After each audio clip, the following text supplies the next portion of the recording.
இறந்து விட்டார். அந்த பிள்ளையை எடுத்து இப்ப சுத்துவதற்கு கந்தை துணிதான் கிடைச்சது.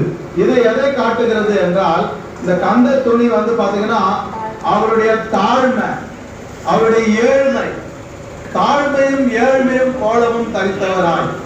அப்போ இயேசு ஏதோ ஒரு பணக்காரருக்காக பிறக்கவர, ஐயோ அவர் பணக்கார கடவுள், பணக்காரருக்காக தான் பிறந்தாரு அப்படின்னு இல்ல, அவர் எல்லாருக்காகவும் ஏழ்மையின் கோலம் எடுத்தார், ஏழ்மையின் ரூபம் எடுத்தார்.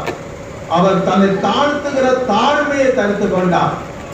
அப்ப உன்னதத்தில் இருந்த தேவன் ஏன் அவர் தன்னை தாழ்த்தினார் அப்படின்னு சொன்னாக்கா, நீங்க பாத்தீங்கன்னா 2 கொரிந்தியர் 8ஆம் அதிகாரம் 9வது வசனத்தை வாசிக்கணும்னா,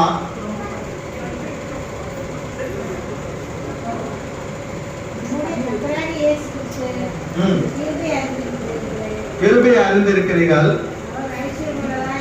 அவர் ஐஸ்வர்யம் உள்ளவராய் இருந்தோம்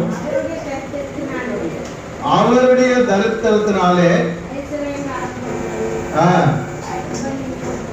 ஆமா, நம்மை அவர் ஐஸ்வர்யவனாய் மாற்றும்படி நமக்காக அவர் தரித்திரரானார் என்று அங்கே பவுல் சொல்கிறார். அன்பானவர்களே, அப்போ ஏன் அவர் தரித்திரத்தை ஏற்றுக்கொண்டார்? ஏன் அப்படின்னா, இயேசு ஐஸ்வர்யம், அவர் பரலோகத்தை விட்டு, பரலோகத்தில் இருக்கிற எல்லா மகிமையை விட்டு இந்த பூமியில